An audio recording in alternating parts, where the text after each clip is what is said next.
Odi Caspi here from Happy VPC. Today I'm going to share how I use filters to manage accounts to see data more clearly. So let's get started. I guess the first thing I should say is that filters really help when you have a lot of data to look at. So I would usually use them for keywords and for search terms, for product performance, less so for campaigns unless I have a really big account. So it really helps when you're looking at hundreds of rows and want to sift through to like specific ones that perform, underperform. So to add a filter, we'll click here, add a filter, and then the one I want to focus on first would be cost per conversion. So cost conversion. And now we can look at all the keywords that have a high CPA. So in this account, usually a CPA of over 50 is considered too high. So let's just look at all the ones with a high CPA. And this is both enabled and paused. So what we can see in this period, we only had a handful of keywords with a high CPA. But let's, for example, change that. Let's say we want to be a little more strict and go for a CPA over 40 to really cut down on those keywords that are wasting our budget. And then we have like a bigger chunk of keywords.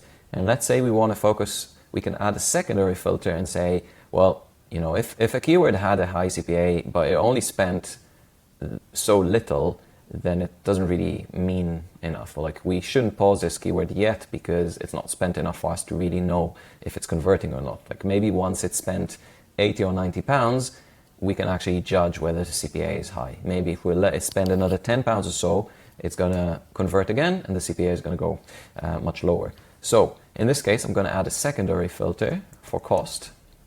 And I'll do cost over, so say the CPA that we want is 40, so I will say cost is over 80. So once that passes the threshold of 2 CPAs, then we should look at this keyword and potentially pause it. So let's apply.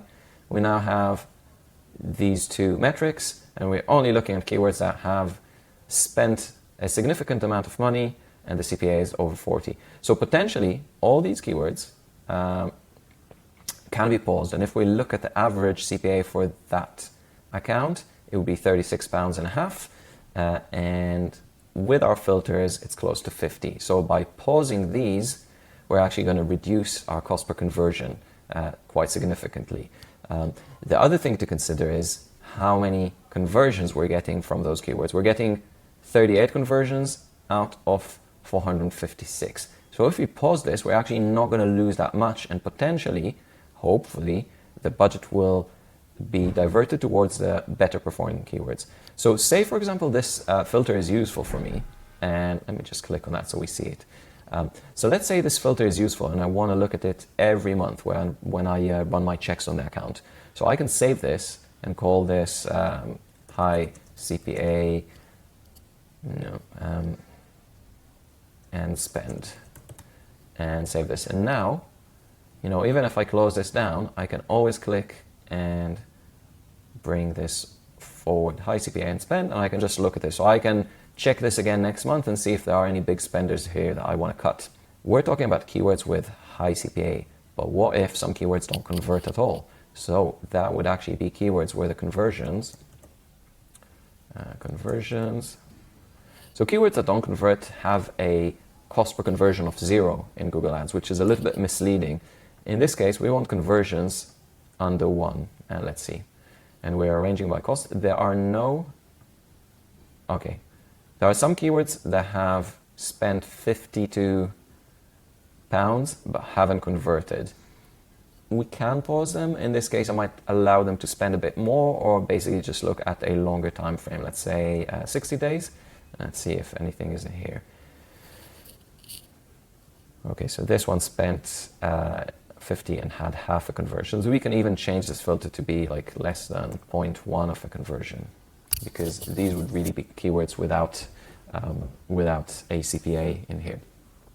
So the biggest spenders are over 60. And if we want to, again, if we want to see this more clearly, we can say cost. Cost is over, where's cost? Cost, there we go. Cost is over £50 and no conversions in 60 days. the total of these two keywords, the total spent here is 126 out of 20,000 that we spent in the account. So I might be inclined to leave them for now.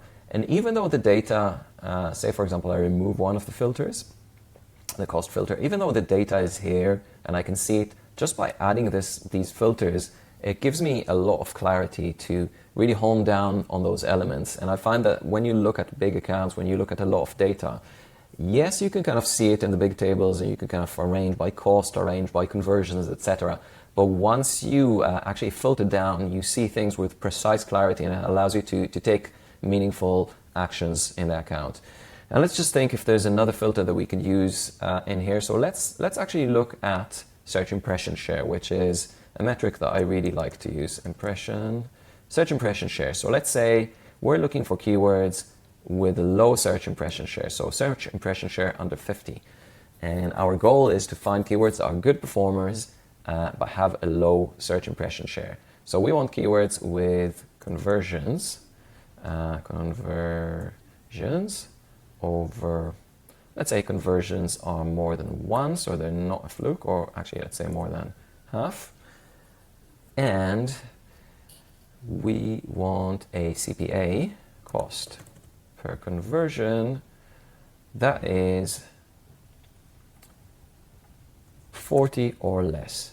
And this is quite a useful filter, so I'm going to save it as low impression share performers. Low impression share performers. Okay, this might be useful to look at every month. So now, suddenly, with much more clarity, I'm looking at specific keywords that are performing well but have very low impression share.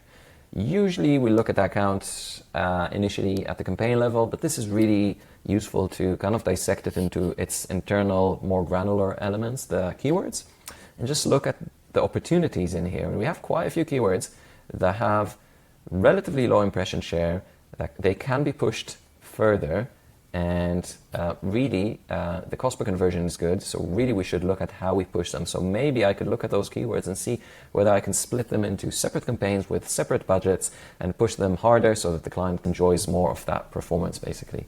And that's it for now. This is how I use filters to get more clarity when I optimize big accounts, and I encourage you to use filters quite often, to save them and to use them to cut down through all the noise and just hone down on the most meaningful actions that you need to check. If you have any questions, please get in touch. And also, if you need an audit, if you need PPC management, this is what we do at Happy PPC, and you can find a link to our website directly in the description. All right, speak to you soon.